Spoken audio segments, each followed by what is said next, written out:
Hi, everyone, and welcome to our next installment of our Leadership Development Community podcast from the Conference of Consulting Actuaries. My name is Michael Clark, host of the podcast.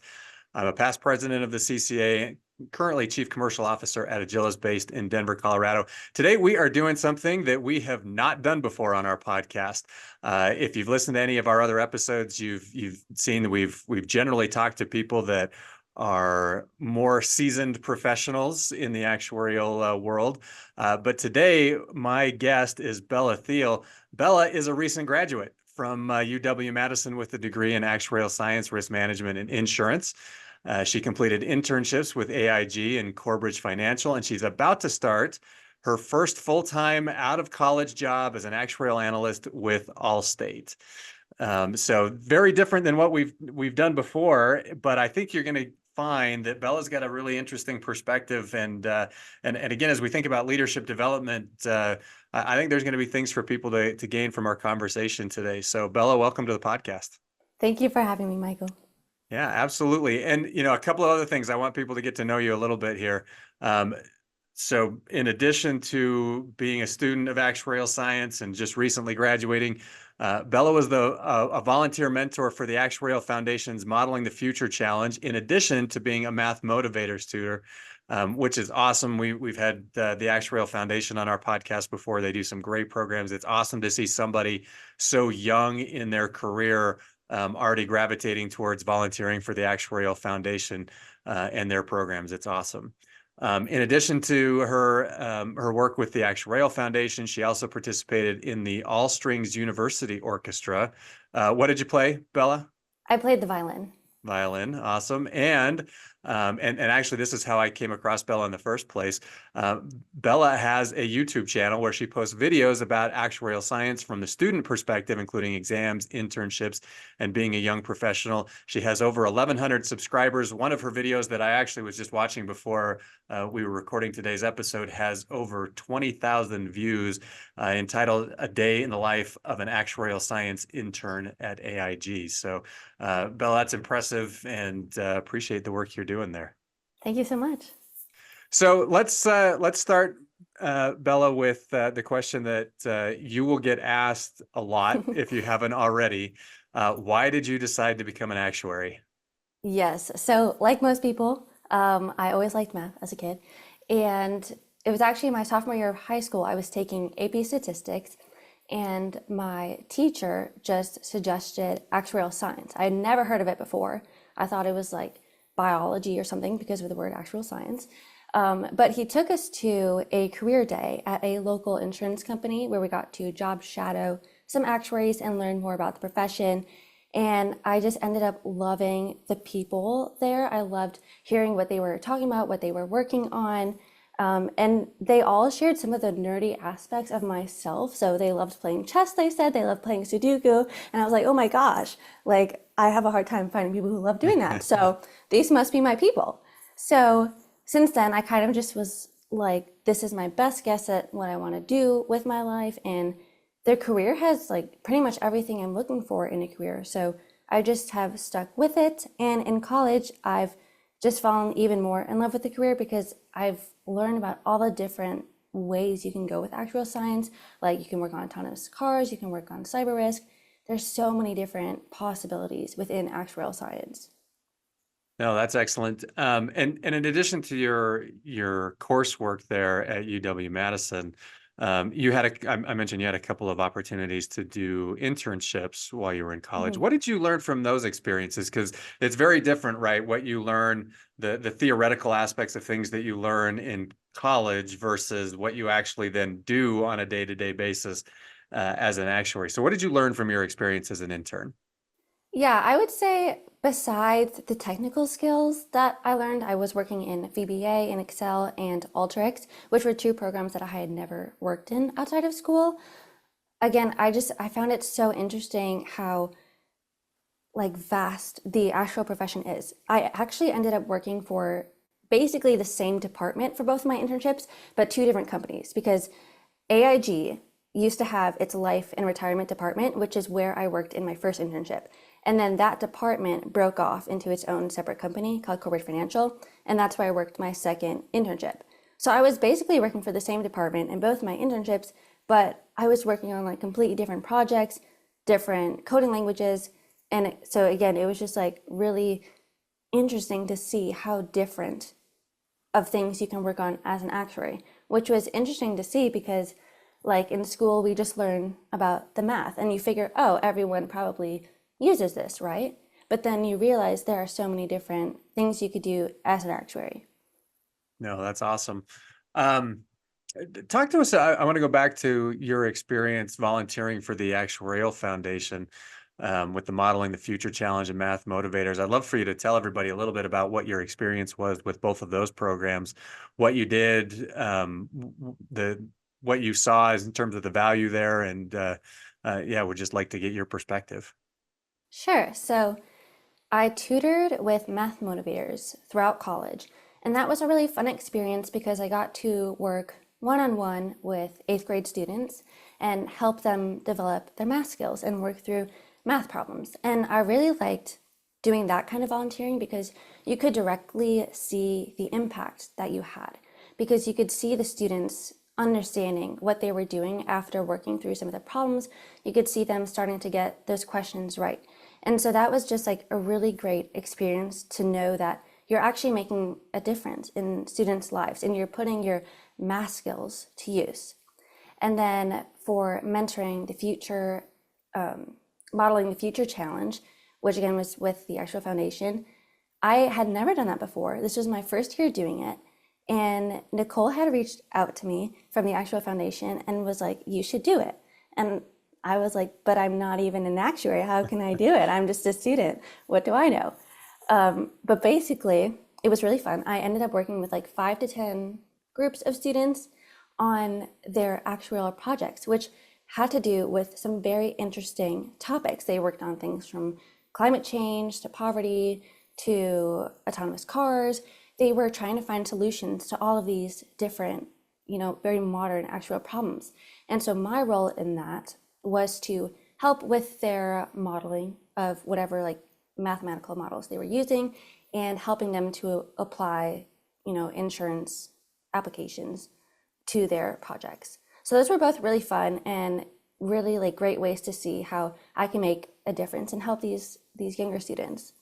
No, and what I love about that is that a lot of times we think about volunteering in the actuarial profession as something you do when you're more established Hmm. and when you've got maybe when you're not taking exams. And but what I love about your experience here is that you're showing everybody that it doesn't matter what level you're at, what skill level you're at, or experience level you're at as an actuary, that anybody can volunteer and give back and help promote the profession through these programs, through the Actuarial Foundation, especially the Modeling the Future Challenge, let alone just like you mentioned, giving back and helping that younger generation hone in on their math skills or improve their math skills where it's necessary. I mean, we've got I know several people that volunteer for the Actuarial Foundation, and they rave about the experiences there. So it's awesome to hear that it's not just for more seasoned professionals, but even entry level analysts can be looking at being able to contribute to the profession through the foundation that way. Yeah, actually, I think that it's even more helpful for us younger students to volunteer because it really forces you to think about things in a different way, which we don't typically think about in classes. So I think it's actually really helped build my actuarial acumen. No, I think that's a really good insight, and probably something that you didn't expect to have Yeah. happen when you started volunteering for them. But definitely, I love that. I love that plug there for the foundation and especially the Modeling the Future Challenge. All right, Bella, let's talk about your videos that you've created on your YouTube channel. Okay, first of all, why did you start making these videos? Sure. So when I was studying to be an actuary, basically in high school, after I had done that career day, I was researching online more about the profession and I couldn't really find what I was looking for. I couldn't find that student perspective. I couldn't find, day in the life of an actuary type of content online. And the thing about me is I love to research like everything. I love to know if I'm making the right choice. So when I was researching the profession, I wanted to know every single little detail about being an actuary, and I couldn't find that online. So now that I've had that experience of having two internships, having passed so many exams, having gone through schooling for it, I have decided to kind of fill that gap or fill that void that I found online to help younger actuarial students who are now in the place that I was. And if I remember right, you correct me if I'm wrong here, but I believe one of the people that you came across is someone who we've had on the podcast before, and that's Chelsea Adler. Yes. And obviously she's got some great content for especially actuarial students that are trying to figure out just how to navigate entering in the profession, those initial exams, study habits, those things. Um, so I mean, with the content that you're producing as well, I mean, it's very complementary to what Chelsea's doing also. So you've done several of these videos, right? Anybody can go out to your YouTube channel. And just for those that want to find you, how do they find you on YouTube, Bella? All you have to do is just search Bella the Actuary and you'll find my channel. And on there, you've got several videos that people can check out. What have you learned from producing this content? So, one thing that I've learned, given that I am a young person and I haven't had a full time role yet as an actuary, is that you don't have to be the smartest. You don't have to have the most experience to post about the actual profession or to really add value online about the community. In fact, I think that what I've learned is that having this student perspective or giving my opinion on some things, not having that experience has actually like been pretty fun and beneficial, because I think there's a big difference between someone who's looking at something with fresh eyes and someone who's been in the industry for 20 years. So that's something that I've learned, and I've had to kind of, tell myself, because sometimes I do think, what am I doing? Sorry, what am I doing? Like posting online about actuarial stuff when I've never had an actuarial job. Like, what am I doing? But again, it's just like it's one of those things you learn that everyone has, something to bring to the table. And I've also learned that the actuarial community, like you mentioned, I've connected with Chelsea Adler. I actually did a video with her. One thing I've learned is that the actuarial community is very supportive. It's very welcoming. We all love to help each other. And so it's been really great connecting with a lot of different folks from the community. Now, with the videos that you've done, and some of these, I mean, there's multiples of these that have well over 1,000 views, several with over 2,000 views. A couple over 10,000 views. So clearly people are looking at what you're doing. What kind of feedback have you gotten so far with the content that you've produced? I've gotten a lot of comments on my YouTube videos saying, like, thank you for putting out this content. A lot of students saying, I was looking for this type of content. Thank you for putting it out there. I've gotten like a few negative comments sometimes where people say, oh, I tried actual science and it sucks. Don't do the actual career. And I think if anything, that just motivates me to put out even more content, because I think that it can be a really great career for people who enjoy math and who are looking to go down this road. Well, clearly you're doing something right with the number of views that you're getting on these different videos that you've produced, and tell people a little bit about just some of the content that's out there. I mean, they can obviously go check it out and watch these videos for themselves, but like we mentioned the day in the life of an actuarial science intern. Mhm. What other type of videos do you have up there on the site? So I've made a couple videos to help students specifically. I've made a video about which coding languages do most actuaries use, so that students can listen to that video and go home and decide to develop those coding skills so that they can apply to internships and hopefully get them. I've made a video about how to land an internship, your first actuarial internship, even without having passed any exams, because that is something that a lot of actuarial students struggle with, is getting an actuarial internship after their freshman year and they haven't taken an exam yet. So yeah, a lot of my content is just focused on helping actuarial students basically be more prepared to get into the actuarial workforce. So, and I don't want to give anything away here, but what do you have coming up? What are the next video that you've got in your head that you want to actually then record and produce? I think I want to do one of my next videos comparing actuarial science versus data science because that is a question that I get a lot. It's like, what's the difference between the two? And it was something that I wondered as well. I've planned a couple of collabs, hopefully, to do in the future, and just like answering questions that I get. I know I want to do a video on AI because that one is always going to be, super popular, and people often comment, is AI going to take away an actuary's job? And so I feel like I have to address that. All right. All right, Bella, let's switch gears for a little bit here. I mean, this is our leadership development podcast, and so we like to talk about leadership here, and you're going to have a unique perspective on that. What would you tell industry leaders in the profession about actuarial students today? A lot of times, I mentioned we're interviewing more seasoned professionals that have lots of years of experience and getting their views on leadership and what they've seen and what's worked and what hasn't. But you bring a different perspective to the table here in that you're going to be an entry-level analyst. You've had a couple of internships, so you've seen things from kind of the other side. What do people that are industry leaders today in the profession, what do they need to know about actuarial students today? So first thing I'd say is just that as industry leaders or as managers, you really have the opportunity to help shape an actuarial student's career, a young professional's career. So I think it's really important that they're aware of that because they have the ability to like open doors for us actuarial younger employees. Now, I've seen as myself and my peers that as actuarial students, we are very like interested in learning about all the new types of modern actuarial problems. We want to know about catastrophe risk. We want to know about climate change. We are very interested on like diving into these big topics that really don't have a lot of solutions yet. So I would say for industry leaders, like let us in. If you're, having a meeting and you have some interns in the office, let them sit in on the meeting. Post about it, talk about it. We wanna know what's going on. And if anything, that's just gonna, help the industry get further ahead anyways.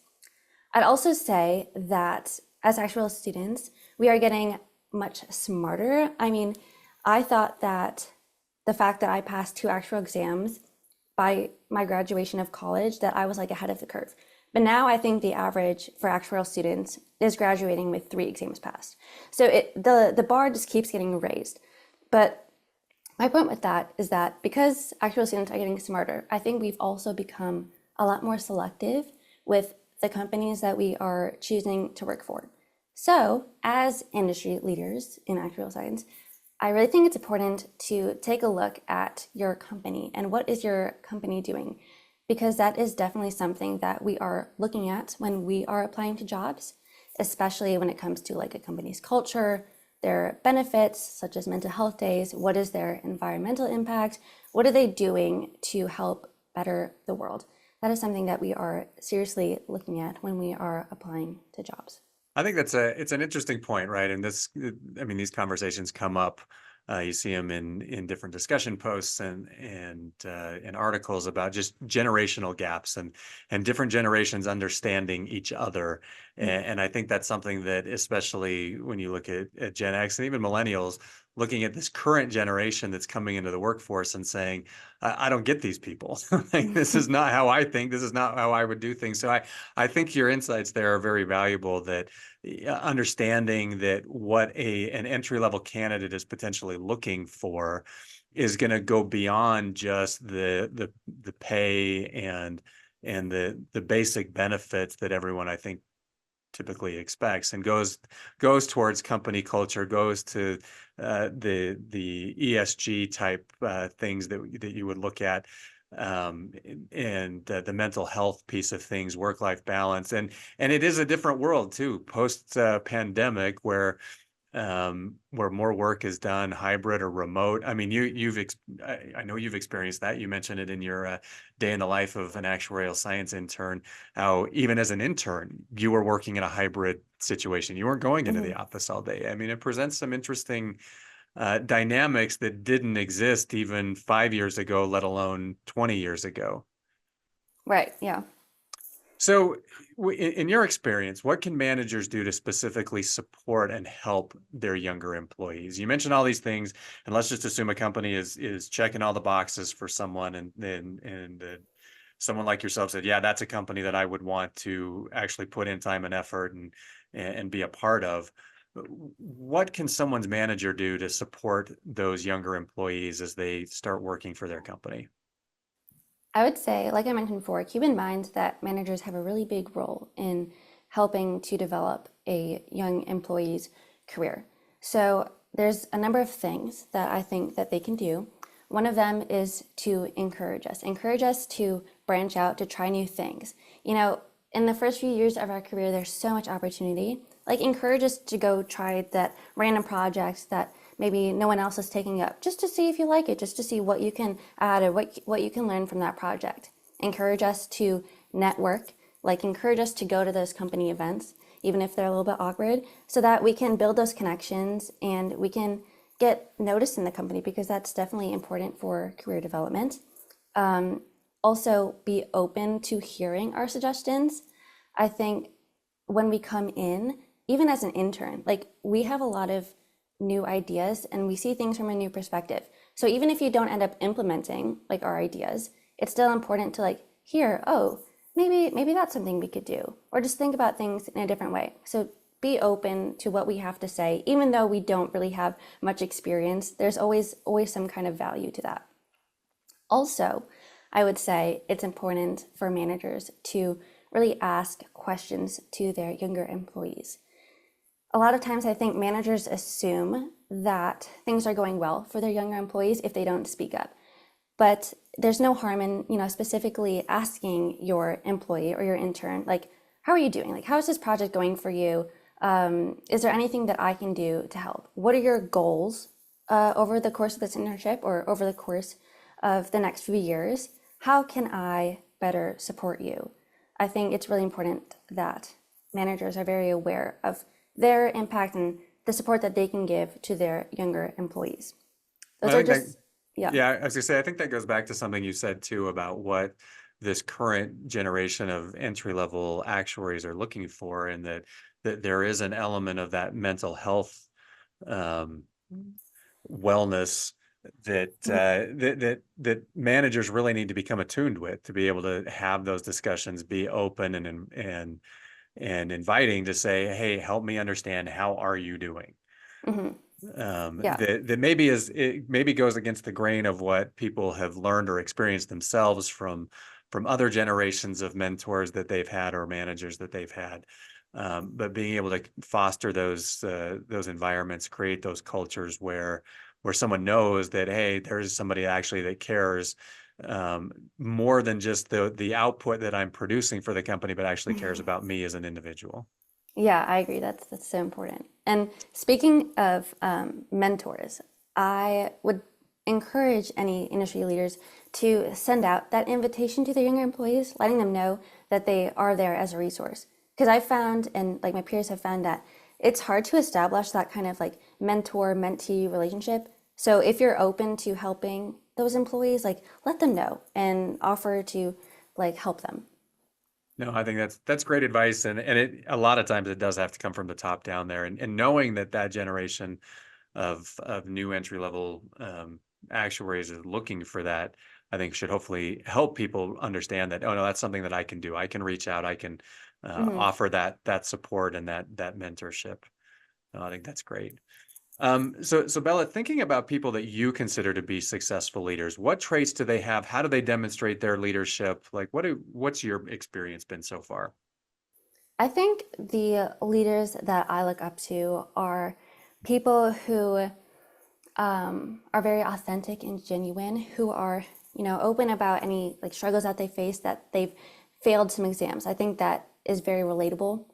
I think that leaders who are courageous and aren't afraid to speak up about things are also people that I look up to.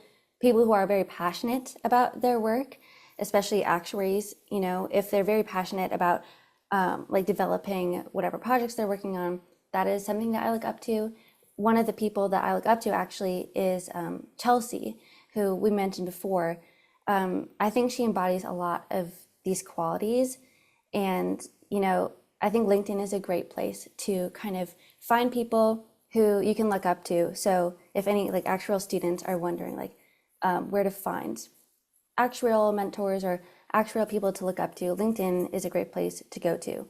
But basically, like having a lot of these, good morals, empathetic, having integrity, these types of qualities are leaders that I really look up to. It's not like just technical stuff, not just being smart. It's really about who are you as a person for me.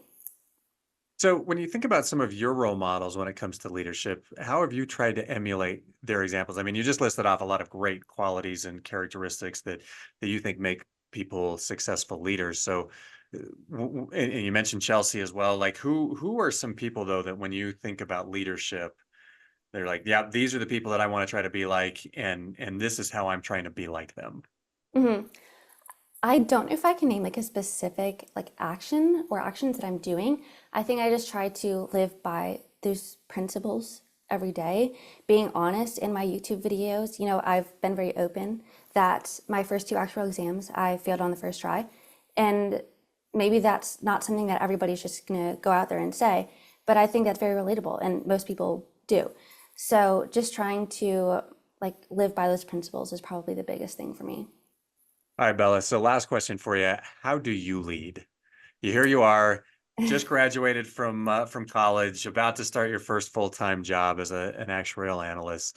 Um, Most people would probably look at that and say, "Well, you're not a leader. You're still young. You're brand new to the profession." But um, from your perspective, how do you lead? I think I lead by being authentic and genuine, by being honest and really harnessing that unique perspective of being a younger actuarial employee and, bringing that unique perspective to the table. No, I like that. That's spot on. Um, Bella, I've really appreciated our conversation today. I mean, there's lots of good tidbits in here that I'm hoping people walk away with in terms of not only just understanding what this up and coming group of entry level actuaries is looking for in a job, but also just there are things out there that people can gain from your experience, and you've documented them very well on your YouTube channel. And I look forward to catching more of your videos as you produce them. Well, thank you so much for having me. I'm very excited to be one of the first young actuarial people on here. I would say you are the first. Now there may be some other more seasoned actuaries that want to consider themselves young, but I think I don't think we've ever interviewed somebody that is younger than 30. So let's put it that way. But no, this has been great. So I want to thank my guest today, Bella Thiel. Bella, if people want to reach out and connect with you, what's the best way for them to do that? Best way is either by my YouTube channel, Bella the Actuary, or my LinkedIn, Bella Thiel. Awesome. All right. Again, we'd like to encourage everyone to subscribe and like this podcast to help us share stories like Bella's that can help benefit the actuarial community. The leadership development community of the CCA is open to any actuary. You can reach out to the CCA to join. I want to thank Shannon Peterson of CCA staff for helping to produce today's event, and join us for upcoming CCA events and follow us online and on social media along with our website. Again, Bella, thank you very much for your time, and good luck with you as you start this new adventure in your career. Thank you so much.